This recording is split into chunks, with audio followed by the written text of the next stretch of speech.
Durga started to experiment with gender identity through drag and performance art.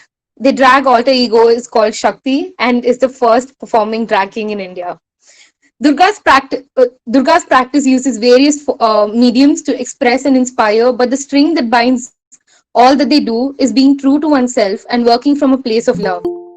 They have worked extremely hard to educate and invigorate our need to be ourselves. They are one of the kindest, smartest, and goes without saying, one of the most beautiful people any of us have ever come across.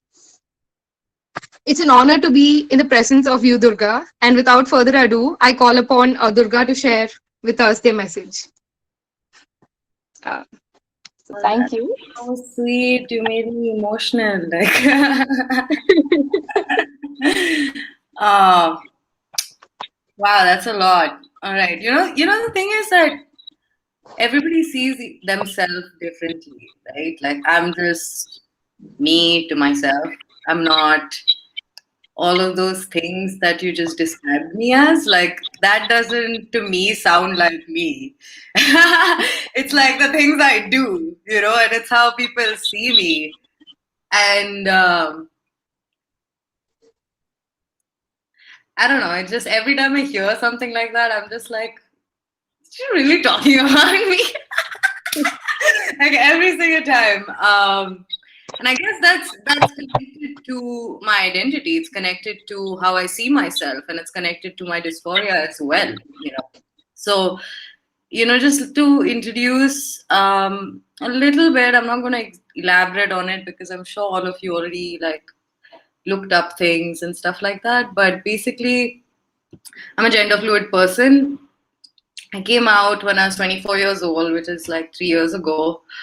I, since I was a kid, I was always felt different. And when I say always felt different, like it wasn't just because I was queer, it was also because of many, many, many other reasons, which is, related to the environment we grew up in, the kind of people that surround you, the way that you are raised, the kind of teachers that, inspire you or demotivate you, people, the way they treat you, that's your environment. Like that becomes your environment.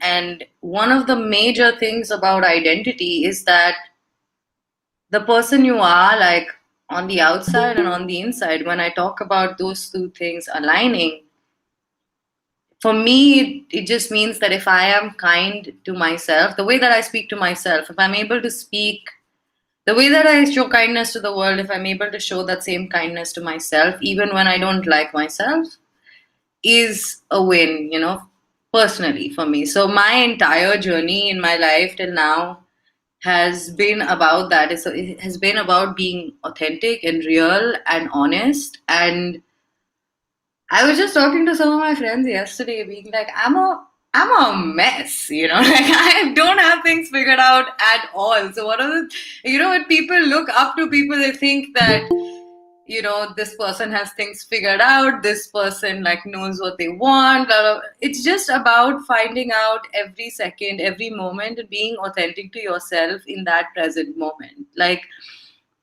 for example, when Arjun called me, like, and said that like we really want you to come and do this. I being an educator, like I've been missing students so much.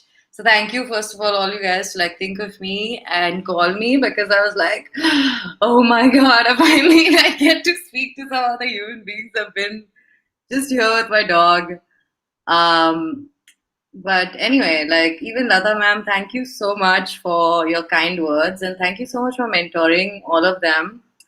And when Arjun called me, the first thing I said to him when he said that he was like a student and all of that stuff, I was like, "Where were you guys when I was in college? What were you all doing?" I was there with my long hair, 2 hours every day in the shower, trying to figure out what the hell does this mean, like, and so just it gives me so much pleasure to see these things happening in colleges, and especially in a Jesuit institution, because I was in St. Xavier's College when I was in junior college in Bombay. So I totally got kicked out of St. Xavier's College in 11th but but I have lots of memories of that place, and I have lots of memories of just being in a Catholic institution. I've also given lectures at different Catholic institutions, and just to shed light on the fact that even if an institution, especially an education institution, is connected to religion, even that is part of that institution's identity. But keeping in mind also that there are other ways of existing and other ways of being, and that is what it means to be democratic, and that is what it means to be secular, and that's what we want to inculcate, in our students. Like that attitude is really nice, and that's what I heard when I had my phone call with Arjun. So Arjun, good job on that. But to be honest, like I'd like to shed light on a few different things. So I'm going to talk to you about a few terms that'll help express or identify different aspects of what it means to be human. And so let's just start. Like the first one, I guess, is assigned sex. The second one is gender identity. The third one is gender expression. And the fourth one is sexual orientation. Now, these four things are not mutually exclusive. They do not have, this is one that doesn't mean that the other one has to align with the next one. Like, there are four different, completely different aspects of your human existence. So when you are born, you're born with biology, it's given to you, you're born with biology, and everybody's body changes throughout their entire life. Like every 4 to 7 years, every cell in our body is different. And this is a fact that we all know, right? And there are different factors that affect our bodies. There's like hormones, the food you eat, the water you drink, the air you breathe. There are all of these different factors that sort of become the center of what it means to be healthy. Like you have to align all of these different things together. Now, when you're born into the world and someone looks between your legs and says, okay, this is what you are, this is what your role is in society, and this is what you need to be for the rest of your life, like, it's like, the only question that comes to my mind is like, who the hell are you to tell me what to do or decide for me, And because the only thing in this world that we come with is our body. Like when we talk about existence, when we talk about life, we can't even talk about life if there is no physical body attached to it, right? So how much ever we talk about spirituality and the soul and the body and the mind and all of these different things, the fact is that in a physical existence as a human, when you're living a life as a human being, you owe it to yourself to make yourself live your best life, because that's when you will be the best version of yourself for the world. And there's a simple thought that I had like many years ago, which I keep telling myself over and over again when I'm down. It's you are the winning sperm. It's actually like my screensaver on my phone. This is like my Durga quote.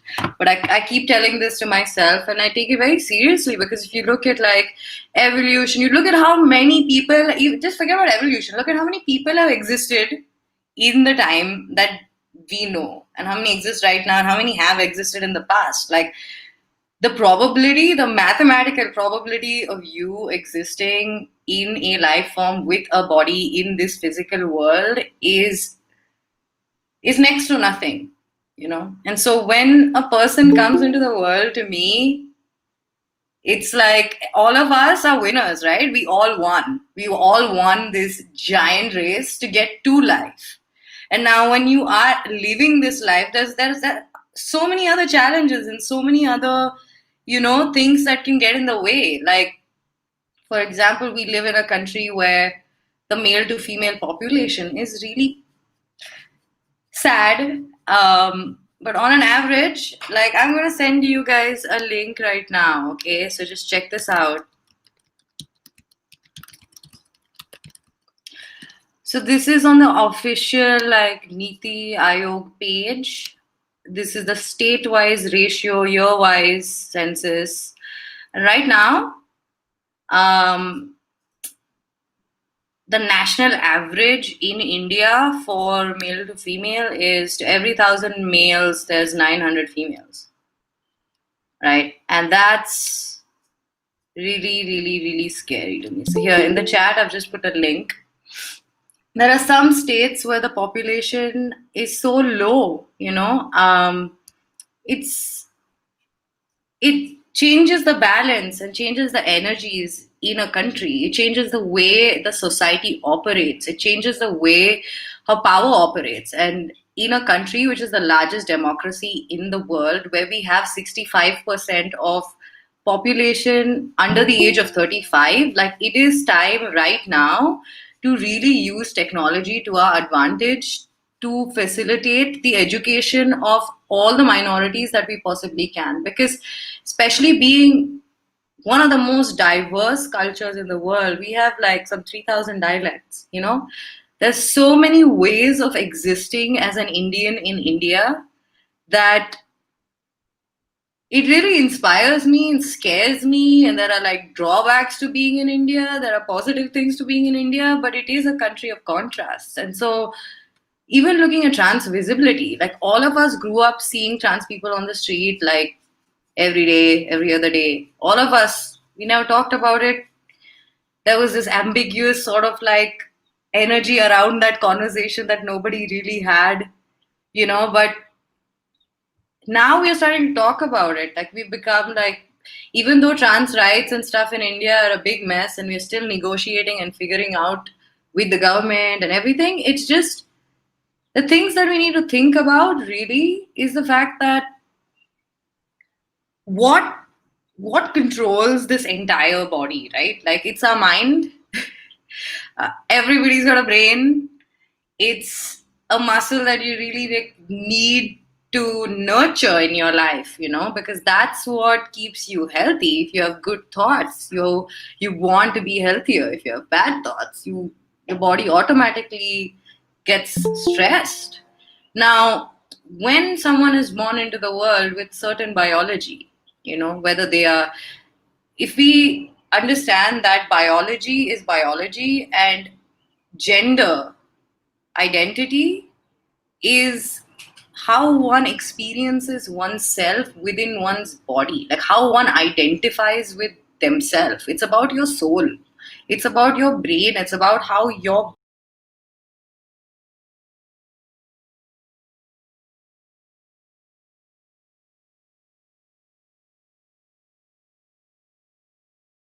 feeling that you have about yourself, the way you see yourself, when you portray that to the world. And that is what gender identity is like, when you wear your identity on your sleeve, when you express it, to the world to see. And sexual orientation is basically your attraction to another person. So, what you like in another person. Now, if, like I said, if we agree on the premise that gender is in the brain and that is on a spectrum, then we can have a conversation about the kind of bodies we are born in. Like we can talk about the biology. Now, if we look at biology itself, like we look at assigned sex, we think there are two sexes, right? Male and female. But there are intersex people, and there are 31 ways that people can be born with ambiguous genitalia other than typical male and typical female. And all doctors, surgeons, gynacs know this. We don't talk about this. We don't talk about this, so we don't have data about intersex people. We don't have data about intersex people, so they end up getting surgery at birth without people even taking their consent, and they end up living very difficult lives. Lots of it is filled with shame because they don't know how to talk about this. They don't know how to think about a future. I'm not an intersex person. Okay, I'm only bringing it up because I showed you this male to female ratio, and I want to introduce two new terms, which is, I'm sure you guys already know about this, but assigned male at birth and assigned female at birth. I am an assigned female at birth, and when we say assigned female at birth, you are referring to my womb, but not referring to my gender. Okay? And so, as an assigned female at birth, someone else with a womb may identify as a woman, but and we both may have wombs, but that doesn't mean that I identify with them. And so when I say that like gender's on a spectrum or existence on its in itself is on a spectrum, like all of us since we were kids, like we have grown so much, we have evolved like certain basic thoughts and principles and ideas that are like very rooted and foundational to your spirit. Those stay the same, and you might have different opinions about the same things and you might act differently upon the same things, but like the core values to a person, once they are identities formed in themselves to a certain degree, like those core values, they stay. And they can be either nurtured or they can be taken away from one person. So, what happens with trans people in the world is that, uh, let's talk about like, you guys must have heard the conversation about public toilets, etc., etc. But I want to introduce another kind of perspective, which is think about, let me tell you my experience whenever I go take a flight. All right. So, some days I'm bound and my chest is completely flat and I look way more masculine. And I'll wear a shirt, a tie, feel amazing in myself. And then when I go to the airport, like, and I'm going to the ladies to like put my bags because I really do not want men touching my body, just check me. So I have to always carry my ID in my pocket, which says F on it, so that in case the woman says you're a boy, you need to go there, I will not touch you. Because there have been times where like there have been like 20 men being like, hey, kidhar ja raha hai? You have to go that side, you can't go in, ladies, what are you doing? Like it's crazy. Like sometimes I'm just like, I just want to take a flight, I just want to go to the toilet. That's about it. There was one time I went to the toilet and there were a bunch of girls and I was in drag and they freaked out and they started yelling like, what are you doing in here? Get out! I had to lift my shirt and showed them my bound chest because I thought I would get beat up. So drunk and they were like, it was in a bar. And so I mean, there are all of these different situations which like I'm laughing at, but they're really not funny. I don't have a choice but to smile or laugh about it. Otherwise, I'm just going to feel terrible all the time. And I mean, so the only way we can combat, all of this stuff, the way that discrimination works is that the more you talk about it, the more you shed light on it, and the more we see people, take and own what is theirs and what makes them themselves and move forward. That's when change really happens, because once someone owns themselves, they automatically become a leader. They automatically inspire other people to feel comfortable in themselves. And that is what I want to do with my life. It's like whatever I end up doing, it doesn't matter what the thing is, as long as whatever I'm doing is done from a place of complete authenticity to myself, and looking at what is normal and what is natural is something I also do. Is what is normal? Normal is when it's consensus. Normal is when people are like, okay, we all decided that this thing that looks like this, that is this flippy thing in between like two rooms is called a door. Let's all agree that this is a door. And so it's normal to call it a door when you're speaking in English. It's normal to call it darwaza in Hindi, but it's the same thing, right? And what I'm saying is that that's normal. It's like everything that people agree on and collectively think is correct is normal. But what is natural is something that is very authentic. It's more authentic than normal because it doesn't depend on a consensus. It depends on an experience, on one's personal experience. And when we connect with what is natural to ourselves, what makes us feel good about ourselves, what makes us feel powerful, that is what gets me out of bed. So, as when I was younger, I'm going to show you guys some pictures of me so you guys have some context.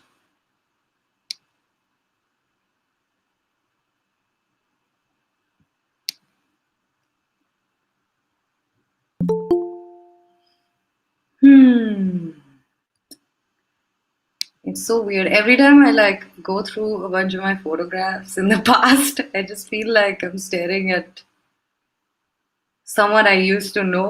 Like there's such a imposter feeling that I get. Okay, so I'm gonna show you a picture from me of me on like traditional day in my college in 2008, and I was 15, 16 years old.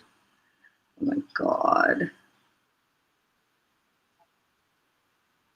I don't want you guys to see all my pictures. There's a thing called privacy. Such old pictures. Oh my god. Okay, fine. Sure. Lord. Uh,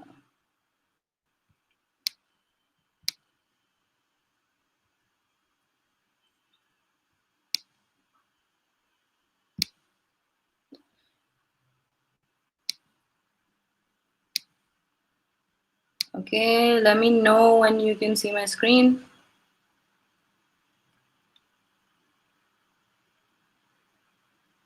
Can you see it? Hello? Just do a thumbs up if you can see it. Yes, we can see it, Papa. Yes. Yes, we can. Hey, here you go. That used to be me, kid. Um, I had no idea at this point of time in my life what was going on. I just knew that whatever was going on was not okay. Um, I used to try really, really hard to make other people happy. And I thought that I was made to believe that my appearance was such a blessing that I had no right to mess with it in any way. Um, and lastly, I think what it did to me personally was that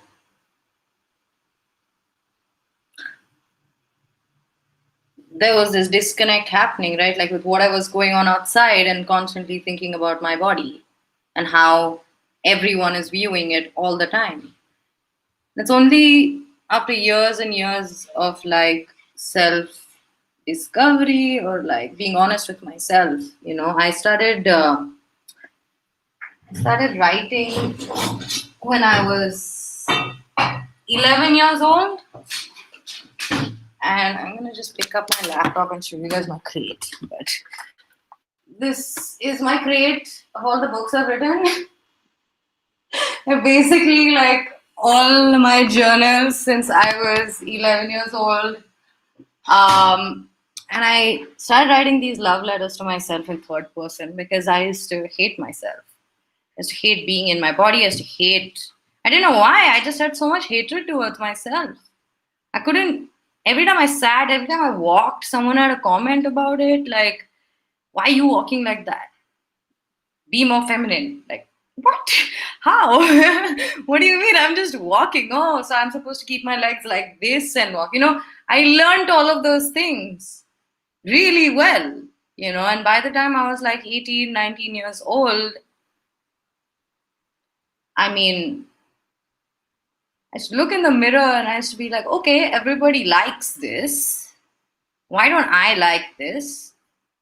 Why doesn't this feel good to me no matter what I do? And yeah, and then I think at the age of 19 I went to Rhode Island School of Design and I had a bunch of like friends around who were from all over the place. They had different identities, lots of queer people around, and I hadn't come out. And I didn't come out the entire time I was in college. I totally should have. I dated only men. And I tried to like just be a good Indian girl.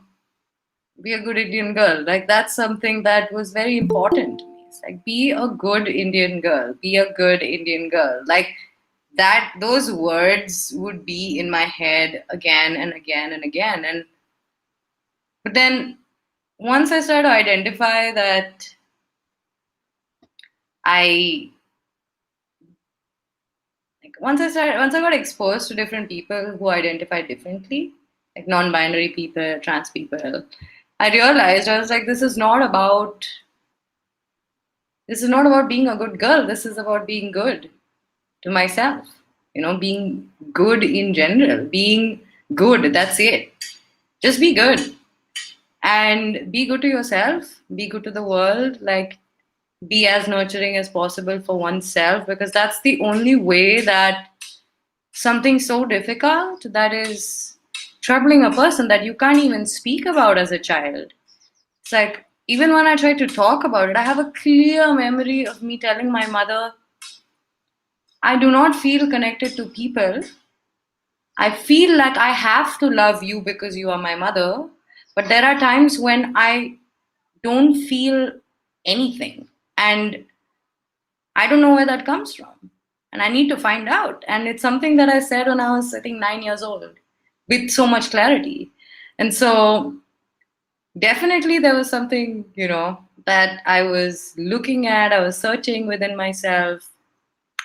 But yeah, the world definitely makes it hard. And there are so many different ways to look at this. And so many ways that we can make a difference. But the first way that I would say is that just when in doubt, just ask people. A lot of times trans people just feel so scared to open up, so scared to like even approach other people. I'm lucky that I've never been socially awkward, even though I have a lot of social anxiety sometimes when I'm feeling dysphoric. But there are a lot of trans people who don't even feel like they can go and talk to people. A lot of them are discarded.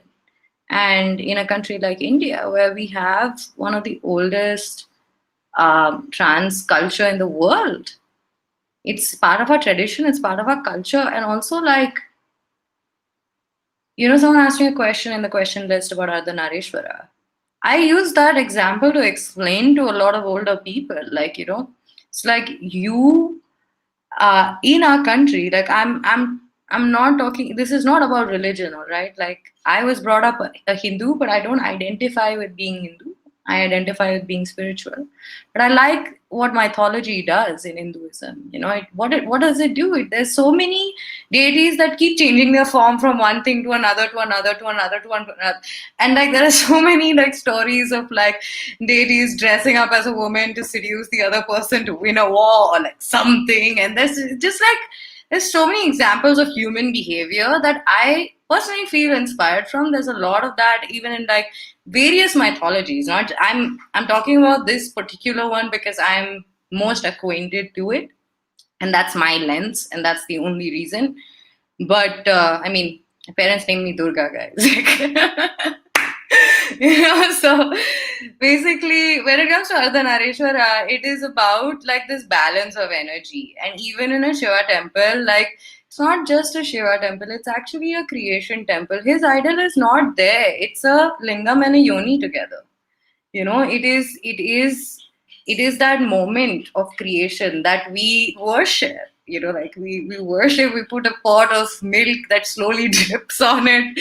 I mean, the visual of it all is so inspired from the physical like manifestation of life, like that moment. It's a snapshot, and that to me is really inspiring. And just even as a fluid person, like it's not me who feels like there's anything wrong with me. Like it's the world that has told me constantly that, you're a girl, be a girl, stay in your lane, don't try to come here, don't do this, don't do that. And since I was a kid, my natural self, like I would play with dolls, I would play with the boys outside in the dirt, I would get into fights, I would play pranks, I would do all those things that like girls are not supposed to do or not expected to do. Even the teachers in my school used to just be like, you are like a boy, you're always playing football with all the boys. And so a person, like a child knows how they identify. A person's gender identity is formed once they're able to identify themselves in the mirror. So even like as a baby, when you look in the mirror and the second, because the face is the only part of your body you can never see. You're only ever seeing images of your face, and the whole world recognizes you on the only part of your body that you physically cannot see with your two eyes. So every time you see in your face, it's a mirror image, it's a reflection. And so for a dysphoric person, like for me, when I'm the way that I experience my existence, even with my eyes, like when I look in the mirror, on different days I actually look different to myself, like very, very, very different to myself. And so it is when I don't express that, is I feel is when I don't feel good. It's when it feels suffocating, like why am I trapped here? And so I am fortunate to be really well educated. I went to my dream school. I'm fortunate to like be raised around other artists because my parents are artists as well. I'm fortunate for the fact that I was born in a country like India and with so much history and so much heritage and so much potential for growth. Like the whole world is looking at India. It's looking at India, it's looking at our government, it's looking at our politics. If we, as the youth right now, like this is the first time in the history of the world where in the next 10 years we can change the fate of our country. Like actually, because of the just the population. Like if you look at the voter base right now, if we convert all the younger voters, to actually be in sync with politics and follow politics and understand politics, how it runs, how it functions, how the country works, how do laws work, because our constitution was written by someone who is a Dalit man. All right, like he worked hard to get to the place that he was in, and he only got to that place because he was a man at that time. Had he been a woman, he wouldn't have been allowed to go to that position, even if he was smart enough. But I'm just saying that the basis of like the ideas of like reservations and all of these things come from our country. Like Ambedkar actually put all of that stuff down, and he made sure that minorities would be given opportunity. And so when we look at gender and sexual minorities also, that becomes another further step to sort of help people in the society come up again. And it's I was never really involved in politics, but after I started doing my activism work is when I started looking at politics and started to understand how mob mentality works. How do campaigns work? What do they do? Why are these three words which become a slogan become such a big deal and change the fate of a country? Like why do these things happen? How do they happen? What is the mechanism? What is the function? You have to think about all of these things, question them. Question them from all the perspectives that you possibly can. And whatever you find in the end, like that's not it. You have to keep questioning a system. When you say it's a well-oiled machine, right? It's like you have to keep oiling that machine, otherwise there's going to be friction.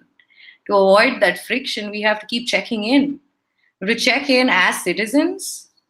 We have to check in as individuals with ourselves. We have to check in as family members. But most importantly, like just be authentic and honest with yourself. And like when you have that authentic and honest lens and connection to your own spirit, like you're not gonna think, okay, what do I need to do to make this other person happy, or what do I need to do to like get this job? You're just gonna be like, I'm going to get it because I'm going to be me, and if they like me they'll give it to me, otherwise I'm going to go figure it out. But and that really changes your life's journey. It changes the way that your life will be in the future, is if you just listen to yourself. And yeah, I think I'm going to end on that note, is just listen to yourself and be authentic. Yeah. Thanks for having me. Oh yeah, and I have to say one sentence. I now inaugurate GSC 2021. Done. Okay, guys, does anyone want to know anything, like anything at all? We're open for questions. Yeah, just So write I'll it in the go. chat box, guys, because the sound is a little. Is it Can you hear me? better now? Yeah. No, I'm just Yeah. telling everyone that just type your questions if you have in the chat box, because asking them might mess with the. Yeah, Bhavya, can you take the questions from the chat box and you can read it out to Durga? Yeah, I'll just get them here. I'll Okay, read Um, them. okay, okay, Ma'am, Durga. could I ask a question to Yeah, Durga? just Go Uh, ahead. uh, yeah. So, okay, my video is off. So, no problem. uh, Just yeah. Okay. So I like I was listening to you, and you were talking about how you were figuring out like a lot of stuff when you were pretty much our age, right? So in college. So what do you think we can do as an association within the college to like make it a safer space for people?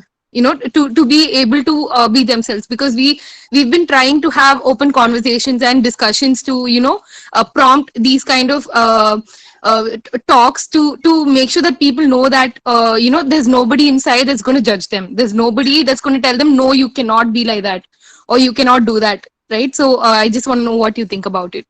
so, Lata ma'am, are you here? Like, this is a request actually. Yes, yes, Durga, I'm very much here. No, so this is a request from my side, is that, for this particular question, my answer would be like involve more people like me, involve people Yes. from different uh, paths of life, different, career paths as well, different industries, and bring them to be more involved in different aspects. Like, for example, one of the things I was going to come and tell you is that one of the projects or like a workshop series or even a semester long class that I would want to teach with you Yeah. guys in the future is like we can think about inclusive design, and I can guide people on inclusive design and like figure out, like, go through the entire college with them and be like, okay, what makes people feel uncomfortable in this part of it, and like take a section and redesign it by doing simple things Yes. that are inexpensive but like thoughtful, looking at spaces, because a space can feel extremely masculine, a space can feel extremely feminine, a space can feel welcoming, it can feel inclusive, it can feel exclusive. Like when I walk into some like a high fashion, studio or something like that, like it's a very different energy. Like it's like, all right, I'm walking in for all the trans people in the world, like that's the energy I had to walk into it with. But it's not a space which is always welcomed trans people. You understand? So like when you bring in more people, that's when systemic changes happen. So we have to work towards sustainable systemic changes that come from the involvement of people who are within the community, and like use their, not just like help them use their skills to inculcate that in the students. Like, for example, if there's a filmmaker who is queer, invite them to teach filmmaking, because the way that they would teach filmmaking would be from a very different perspective than like a straight man would, you know. So just choosing people on purpose that are queer is, like when you do collaborations, like if you say that, okay, if you put in your quota, like if every college or whatever, it's like it has some things like, right, okay, like for example, we have to invite 40 guest lecturers this year, okay, by the end of the year for 10 streams or whatever, for example. In that time you can say, okay, like within those 40, what if 20% were queer people? It'll be a little bit harder to like maybe reach out, find out, but the effect of that to the students will be very, very different, because when they see someone being themselves, owning it, and just not apologizing for it, it makes them feel like, I don't have to feel this way about myself, I can feel amazing too. That's a beautiful thought, and definitely we'll look at collaborations. I'm Yeah, very yeah. Yeah, not just with me. I was just giving you an example. No, but Like with yeah, me, definitely we want right? to. Yeah, but like with whoever. Yes, yes. This is a beginning. This itself is a beginning. So I'm sure we are looking forward to more collaborations on a more, like you said, workshops and Yeah, series of yeah, courses that we can offer. Yeah. yeah. Yeah, Durga. And I wanted to ask you actually a question. Is that do you guys do Bible study and stuff like that in college? Is that a part of your curriculum? Not exactly. No, we don't have Bible studies. But of course, we have Mass. That's You have math, right? if the Catholic students, the Catholic students attend. And if Okay. anyone else wants to attend, it's not by force, but they can attend. Okay, okay, like that. Okay. No, Don't. because I was just thinking, like when I was talking about mythology, I was thinking that there are lots of underlying meanings to different stories or different Yes, perspectives, even within the Bible. true, You true. know, of Yes, there are examples of like queer couples within the Bible living lives and stuff like yes, that. yes. So I was just saying that if you guys already do it, maybe you can even look at looking at the same stuff with different Yeah. perspectives. Like just even asking that question, like, could this possibly be queer? If you just look at it with that lens, and then you're like, oh my Yeah, god, there's so many things that I can see now that. yeah, yeah, true, true. We have a paper on gender. We teach in the masters. Yeah, gender. Awesome. That's Yeah, awesome. yeah. So that's great. Okay, so any more questions, guys?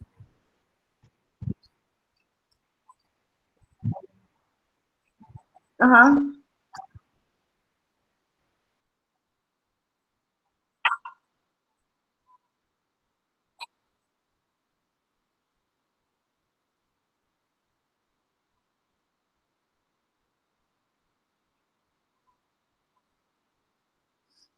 So, okay. Lot of younger people, like especially teenagers, ask me this question. And I mean, when to come out, how to come out, and all of that, like depends on the dynamics of whoever is involved, right, in that mix. But personally, I would say focus on your education, focus on making something of yourself, focus like to build something for yourself where you're at a point where you're either independent or have the capacity to become fully independent, especially financially. You know, I'd say that come out after that, because come out after being in a place with yourself where you don't have to depend on someone else. Because when a queer person is dependent on a family and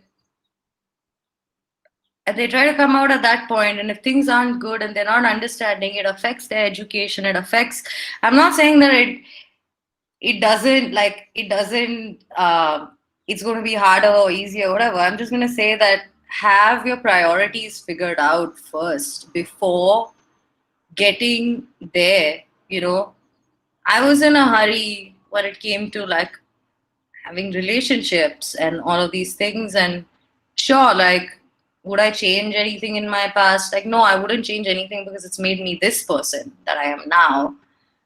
But it's only when I was not judging myself for what I felt like and what I was, and when I got to that point in my life that I had the strength to be like, even if all hell breaks loose, like I will be okay, and that's when I came out. And it's been very difficult.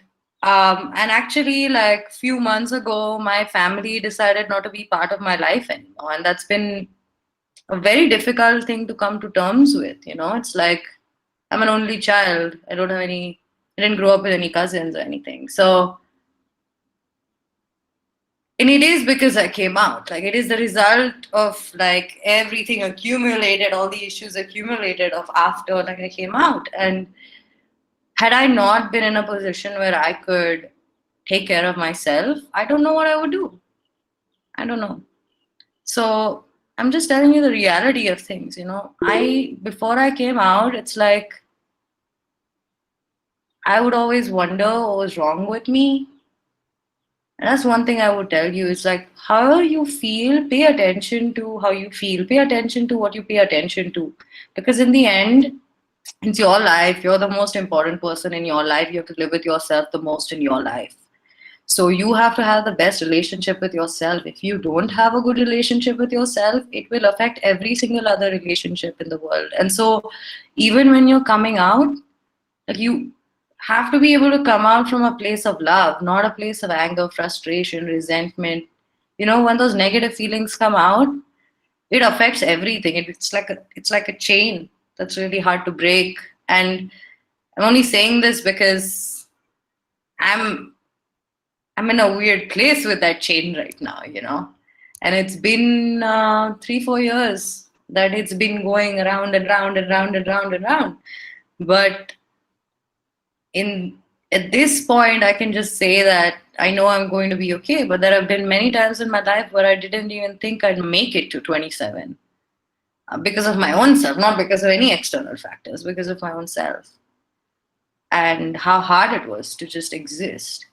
So, yeah, just about coming out. It's only part of your identity. It's a very, very, very important, but it's only a part of your identity. There's so many other things that make you you, but your education is honestly the most important thing because if I wasn't an educated, articulate person, if I was an artist, I was trans as activist, everything that I do now. But if I wasn't educated and articulate, I wouldn't be here talking to you guys even, you know.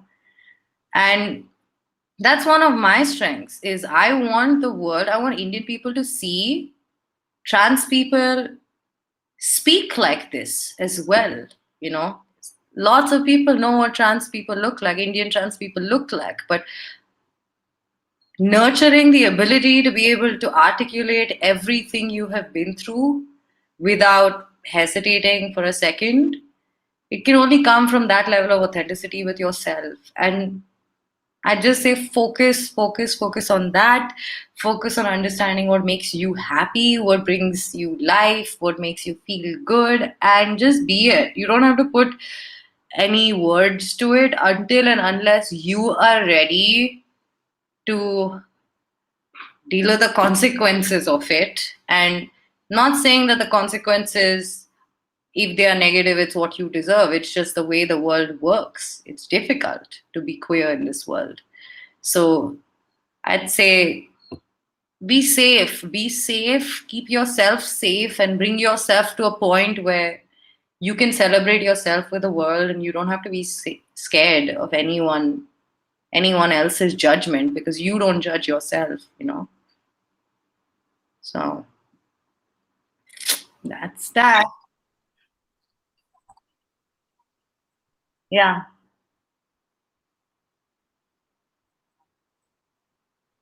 Hmm.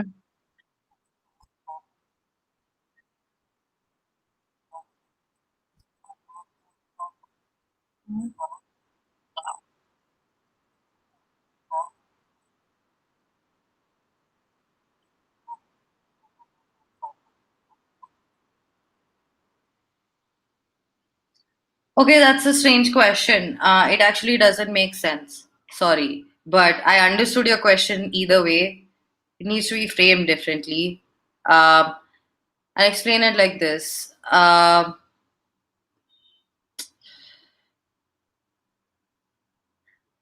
Dysphoria is the antonym of euphoria. All right. So everybody knows what euphoria feels like. It's that extreme state of happiness. So dysphoria is an extreme state of discomfort. Okay. Now, the extreme state of discomfort can come from various different factors.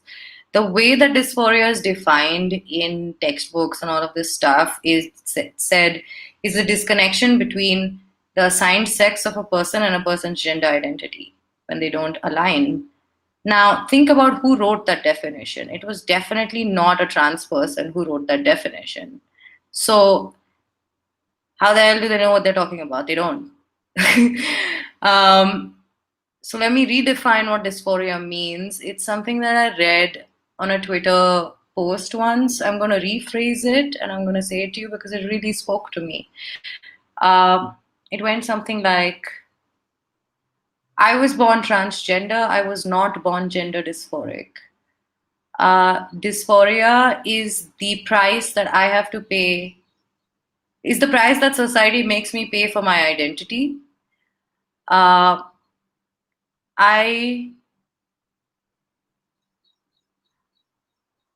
identify with my gender and I do not want to identify, but I do not want to identify with my dysphoria. So that's kind of the gist of what I read. But what I'm basically saying is that this extreme state of discomfort is caused by different factors. One of them is physical, like my dysphoria. One of the ways that my dysphoria manifests is that I have an extreme disconnection with my breasts. And since they appeared on my body, I've never wanted them. They just feel like tumors. They do not feel like they belong to me. They do not. Yeah, like every time I look down, I feel like there is something really wrong. Like I can't see my toes. Why can't I see my toes? I want to be able to see my toes. I can't see my toes. And so my dysphoria manifests that way. Like I'm dysphoric with my chest, but I'm not dysphoric with any other parts of my body. There are some people who are dysphoric with their chest and their genitals. Some people are dysphoric with the way their face is. Some people are dysphoric with their voice. Some people are dysphoric with the bone structure of their face, their hairline. But dysphoria and is a very, very particular word. It's not like feeling uncomfortable in that moment. It is a state of being. It is a continuous state of being. It's just a constant discomfort, right? And so how does one deal with that? How does one overcome it? What does one do? It's like you have to be comfortable with being uncomfortable all the time in your body and make peace with it. And that's a lot to describe. That's a lot to even imagine.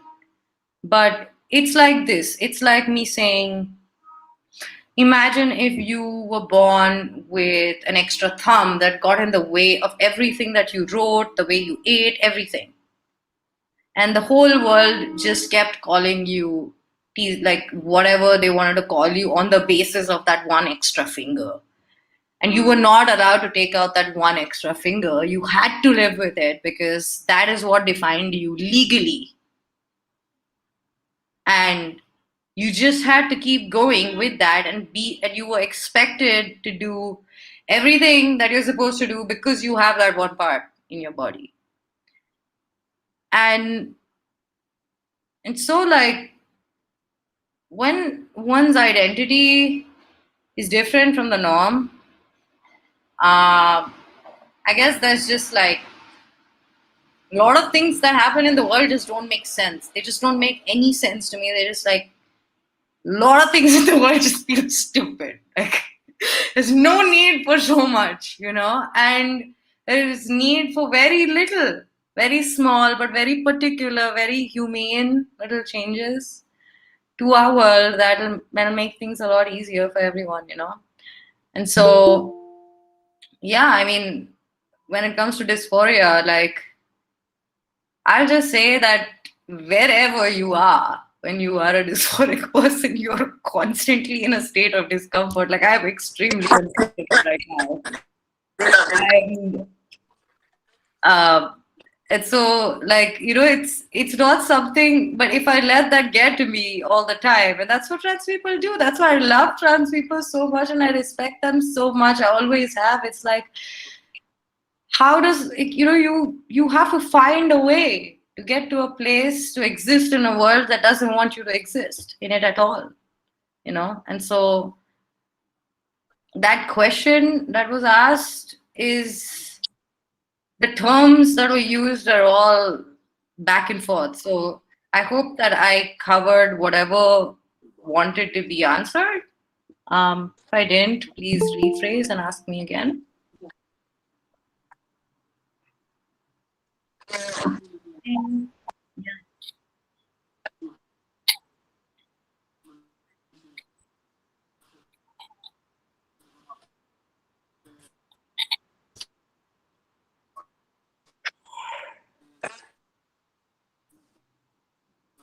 I won't say anything. I've been I've been dealing with suicidal thoughts since I was 12 years old, and there's nothing that anyone can say or do that will change the way you feel in that moment. All I can say is that breathe through everything. Just breathe through everything, and just breathe through everything. It always passes. Everything always passes, even if like long periods feel really uneasy. And I mean, my life, everything's been one after the other, one after the other, one after the other. Like, and so there's lots of things that happen in people's life that can bring you down, you know. And there are times when, very recently, I've felt really, really, you know, bad and negative in my head and had thoughts that were unhealthy thoughts.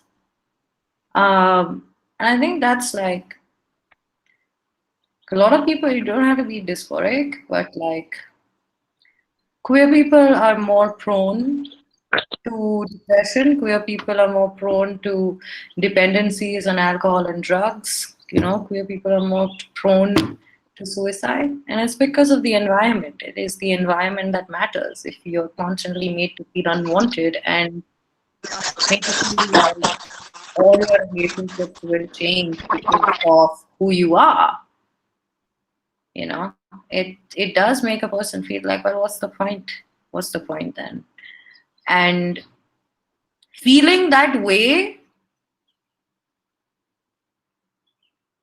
can happen to a lot of people. It's breathe, just breathe. Call a friend, breathe, get help. Therapists are, you know, finding a good therapist can feel intimidating and hard to find, but one has to try. Psychiatrists, I can refer people as well, but talk about it, you know. Lots of people feel that way. You don't have to feel it alone. And we can all breathe through it together. So, yeah.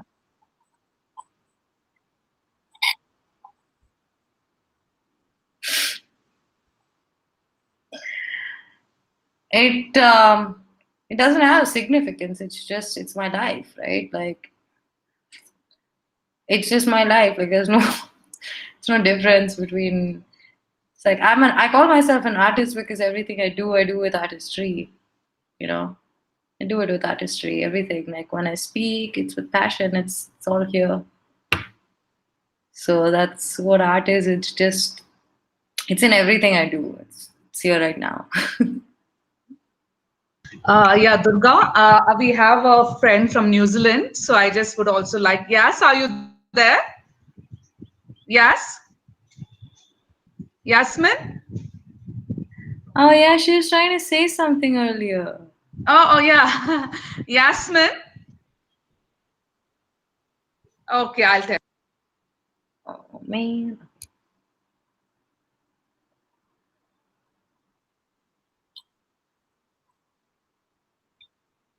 Hello. Oh, Yasmin. Hi. Hi. Can Yes. you hear me? Yes. Yes, we can hear you. Yes, Hi. thanks for joining in. Yes. I'm so much you could say taken up with just looking at this beautiful woman Durga, Person, I'm and ma'am. sitting across in New Zealand. It's about 11 p.m. in the night, but I decided to log in and listen in and feel what you guys are feeling. And I'm so amazed that we've all got together here on this forum to share and care for each other in this particular time when things are so tough and the going is tough for very normal people. Then Yeah. it is extraordinary people like Durga and all of you sitting here that can my heart goes out to Manisha, to Lata, and everyone on this forum, and say, okay, how well can we stand together and support each other, empower each other, and give that strength and moral support that everyone needs, especially people on this forum. I've just come from a meeting. I just rushed back home to log in because there was a discrimination for a person working in a restaurant, which you rarely find in New Zealand. So Mm-hmm. being a part of the community policing, I've been, very active in this community trying to say, okay, you've got to keep yourself safe. You've got to understand your rights. You've got to be aware of what things are and where you Yeah. stand. It's so, so important for each and everyone to understand our basic human rights. And if you understand your basic human rights and stand up for yourself, you're never going to get in yourself into any kind of syndrome where you're going to be feeling, left out, pulled down, alone, isolated. I think enough already. It is just that you all are beautiful people inside out, and we've been created for a purpose. We've got to focus on ourselves and be very, very strong, put ourselves forward, and then, regardless of what life throws at us, the lot of curveballs that are going to be thrown at us, we just got to accept it and say, okay, come on, let's make it. Let's make it happen. Mm-hmm. Thank you, Yeah, Yas. Yeah, really nice to hear you all the way from New Zealand. Thank you for joining in. Thank you. thank you. Yeah, I, so Thank you. I want to we add do a lot something. of things with Durga, so I hope you'll also be on board and let's see what we can do together. Of course, I of want to course. add one thing. Just something that came to my head that as Yasmin was speaking, actually, um, you were talking about like we have to stand up for ourselves and our rights and like all of these things. And because we are talking about trans issues, I wanted to ask one question actually to everyone. It's like, how many times have you guys had to walk into a room? How many of you had to go to a government hospital and have had to show your body to a government doctor to get a gender marker on your ID? You know, India is one of the first countries to, you know, on all their forms, on government forms, say male, female, and third gender, which is completely undefined. And the way that third gender rights are talked about in this country, it's like I can't self identify and be like, I don't want an M or an F, I want an X or I want a T, on my gender marker. I can't go and just do that. I have to go, or legally by the government, it's like this. You have to have surgery and you have to go to a government hospital and you have to show a government doctor that you've had surgery. They check you out and then they sign a paper saying that, okay, now you can have your gender, now you can have the rights associated to your gender. But hey, there's no public toilets for you anywhere in the country. But hey, like, you're not going to be able to get health insurance because gender reassignment surgeries aren't considered for health reasons. They're considered cosmetic. And they're not cosmetic, they're life saving surgeries. So it's like, I forgot to mention these things about also the trans experience, in India. That reason why we're trying to fight the trans bill is because of this. And guys, look into this stuff. Look into this stuff. Do research on this stuff. Like, spread more information about the trans act, the trans bill, and why it shouldn't exist because it is a huge human rights violation. It's a huge, huge human rights violation. So I had to say that. I yes, I want to add this, Durga, because I, came in a bit late, but then I understand where you're coming from. And sitting here, it's very easy for me to say things are pretty okay in New Zealand. There are cases where there has been subtle, nastiness towards people of, there was gender inclusivity. And, we still are in a situation across the globe where Mm-hmm. that recognition and that basic human right has not been fully recognized or given to Mm-hmm. a person who wants to be what he or she or they want to be, and that is something that every country has to still learn. Maybe we are trying to do it here in New Zealand compared to the other countries, but it's still not okay. It's still Mm-hmm. not very acceptable. You can't just walk. I've gone to a government hospital. I've seen people, so like when you go there and it is a privacy act for us to ask someone in an employment form, are you Mr., Mrs., or whatever? There's no way they're going to ask you. But when you are working with them, there's always a subtle thing against that person, and I've noticed this. So it is not that it's happening in India. Yes, very subtly, it is across the globe. This is a Yeah, but discrimination that we got to, yeah, the legal aspect of what I was saying is happening in India, right? Like it is yes, legally we're yes, very supposed to much. do all these different things to get your gender marker, which is like, for example, in the US, like if you want to change your gender marker, yes, you have to have surgery, but you don't have to like take your clothes off and show someone that you had surgery. Like, That's terrible. like it's like, can you imagine? Like I'm gonna have surgery at some point and I'm scared. Because when I do have my surgery, it's like I'm gonna have to go to some creepy hospital and show my body to some dude. And okay, I am an educated person. I will take my friends with me. I will take 10 people with me and I will get my stuff done, because I have to go through and I need to get it done so that it's out of my head. But imagine a trans person who's abandoned by their family, who's not educated, who's probably from a Dalit background, lives in a gharana, and lives together with other trans people, is probably doing like sex work or begging or whatever else, because he's been ostracized from society. Now, when he, she, or they want to get their gender assignment surgery, like, what do they go through? Like, what do they have to go through with the government? What do they have to go through every day in their lives? I mean, I'm so in this COVID time, like I've been really overwhelmed thinking about this because I'm like, I have a roof over my head. I might be in whatever situation I might be. I may not have my family by my side, but like I have my dog, which is my family, and I've got a roof over my head, and I'm fine, and I'm educated, I'm smart, I'll get through this.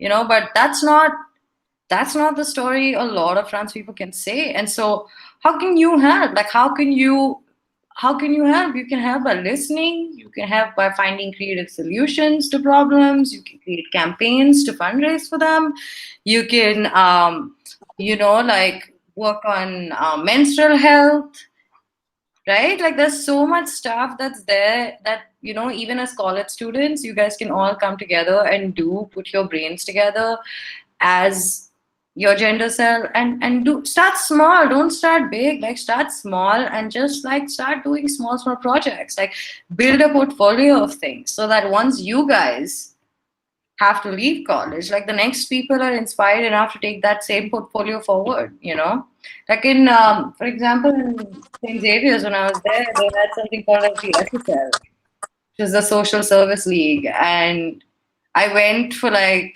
I think the 70 or 80-year reunion, and there were like some very old people there, like who had come, and it was just like, just see the legacy that they built, and how that sort of evolved is something that institutions definitely nurtures. Like every institution has a very particular characteristic to it, of its students especially. And so I don't know, just think between yourselves, what are the different initiatives you can take up, what are the different things you can do, how can you raise awareness, um, go through the legal paperwork for like the trans acts, go through the paperwork for like different things. Like it's going to be, actually it's a great day. Tomorrow is 2-year anniversary of the repeal of the section 377, and like that it's repealed, but it doesn't mean that same-sex marriage is legal. It doesn't mean that there are adoption rights. The idea of family is something that queerness seems to challenge, but even this idea of family where did it like start from? How did it come to be? Like, how did society end up the way it is? It's a lot of influence from the West. You know, the idea of modesty comes from the West. Reason why we call a blouse is because, well, this didn't exist before in India, you know. And so there are so many things that colonization ended up doing, and there's so many things that as students that you can actually research. You have access to so much, you know, written material. You have access to scholarly papers. Like, go through all of those things, put together things, and together you can do a lot. Like, what, in 2 weeks you got 100 people together? That's like crazy to me. Anyway, guys, I have to go. I have a call at 5 o'clock. I'm gonna take one last question if there is any, and then I'm.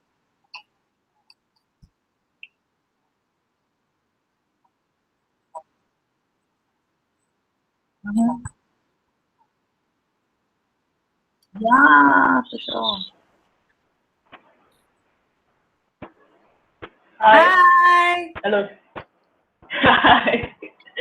So, okay, I'd like to start with like a quote from Kofi Annan. Gender equality is critical to the development and peace of every nation. Centuries of human history is one of domination, enslavement, and dehumanization. Biological differences have been used to create gender divide and effectively devise means of domination, exclusion, and appropriation. Culture, tradition, religious practices, and most socioeconomic and political structures have been defined and even utilized to perpetuate the agenda of patriarchal hegemony. Undoing this agenda and rewriting the history of human civilization, adopting gender just values based on cultures, traditions, practices, and where gender just relationships, dignity, and participation of all genders is not dictated on one gender or the other, but follows the natural course based on values of freedom, justice, and dignity, and freedom of rights. Gender cell is an experience, therefore, in search of undoing the wrong of the past in an effort to create new history and a new society of equals. In peace, choices, freedom, access to resources, participation, etc. It gives the students the power to discover their radical self. Gender cell creates safe spaces for students to congregate, discuss, deliberate dialogue, differ, explore creativity and talent, and work towards believing an underworld is possible where discrimination will not happen based on gender, and where every gender will be able to live a life of dignity and peace. And until gender equality becomes a lived reality, a world where the word gender does not exist and everyone can be themselves. So thank you so much, Durga, for inaugurating us. And I don't think there could be a better way to start this set. Thank you.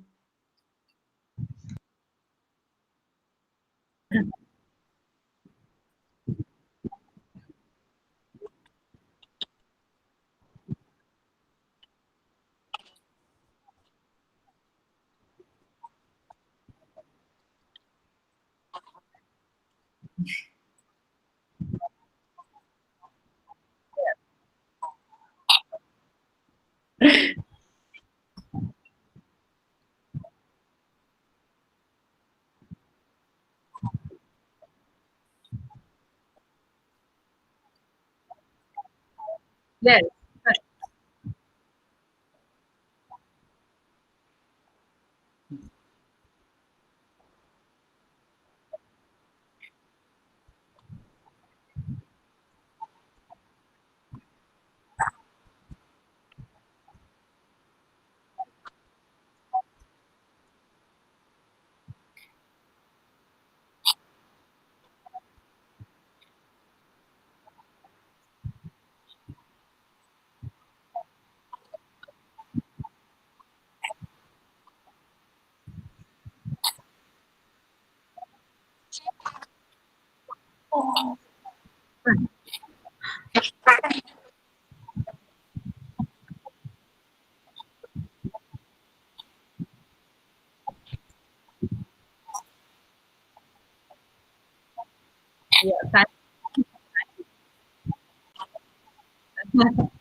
Oh.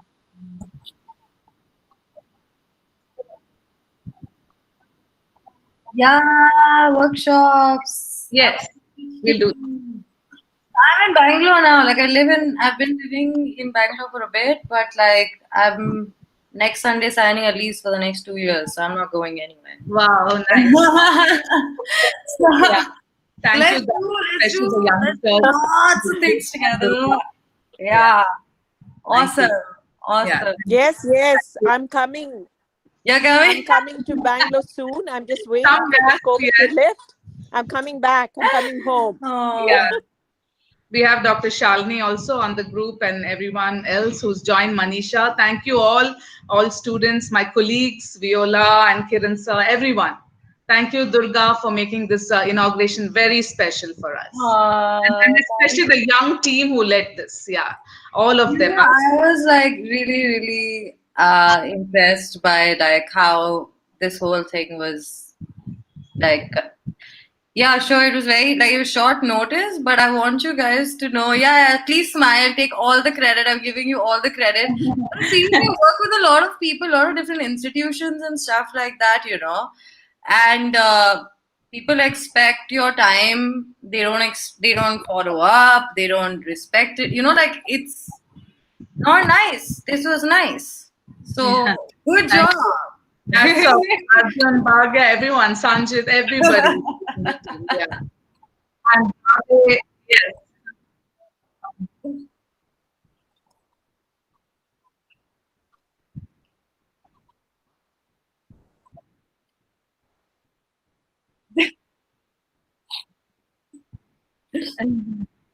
I wish I was in better shape. I wish I was in better shape. Like, I was really not doing great in my life at that point. I was very depressed. Everything came out on that man. Like that.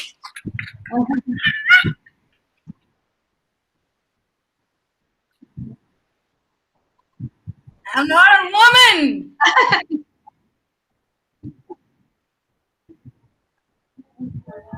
Not a woman. You should see, I've been shaving and trying to grow it, okay? Like,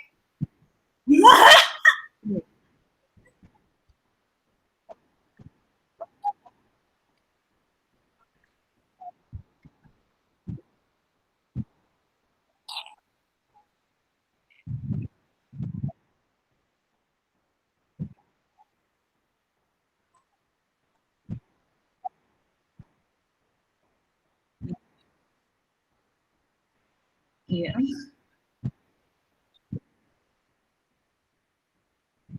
Fabulous. Oh, and I remember, um, I remember Arjun sending me, sharing to me your Instagram handle, and he was talking about how we should ask them if they can be a part of this inauguration, and I was just like, there's no way in hell we're gonna get them. They're just way out of a league. why? They're just Every Every fan you also have, Durga. I'm so envious. What? Why? I'm just joking. So many fans.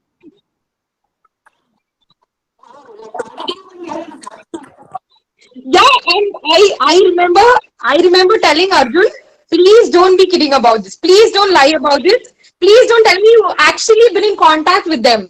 Just don't lie about this. Please don't make me get my hopes up high and then like make it not happen. Shit. Ninoy. Nino is not here.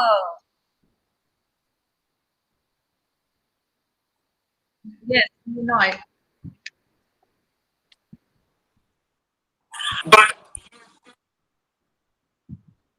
Thank you, Ninoy. Yes.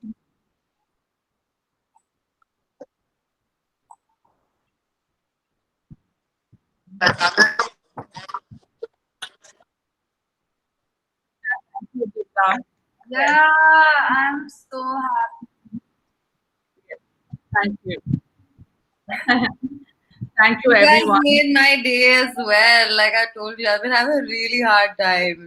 So thank you so much for Thank all you, your kind everyone. words. Yes, who made it. Yeah, Durga, I must say you're very, very beautiful. And on off this, I've been messaging Lata and my stage the next time I do a fashion event. I You need know her. what? Like, let's make all of these things happen. I perform. I Let's am make it happen. coming. Like, do it. Yes, of course. Do We will do it. I had it. Amir on my stage and he just took the stage for Yes, fire. yes.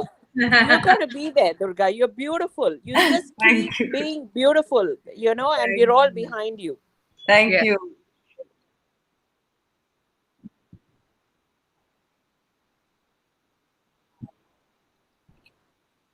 Yes. Sir is there. Viola ma'am is there. God. Look at you connecting. Good job. He's like, abhi karte. Checklist.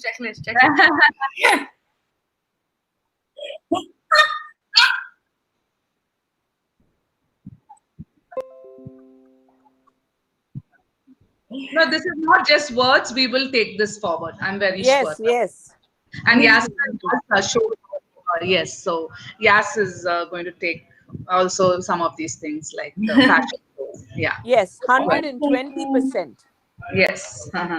Amazing. So take Thank care. you, everyone. Thank you for having me and have a great time. Be kind to Thank you. yourself. Thank you, Durga. Yes. Thank you, Arjun, Thanks, Radhe, guys. Bhagya, Sanchit, and everybody who's put this together. Yeah, seriously, you guys deserve an applause also. Thank you, ma'am. Thank you Thanks again. for joining in. Thanks, Manisha. Thanks, everyone. Kiran sir, Viola ma'am. Thank you. All right. Bye. Thank you so much. Yeah, we can sign off. Bye. Bye, Bye. everybody. Bye. Tell Arjun, tell Godfrey, especially I'm thanking him. Yeah.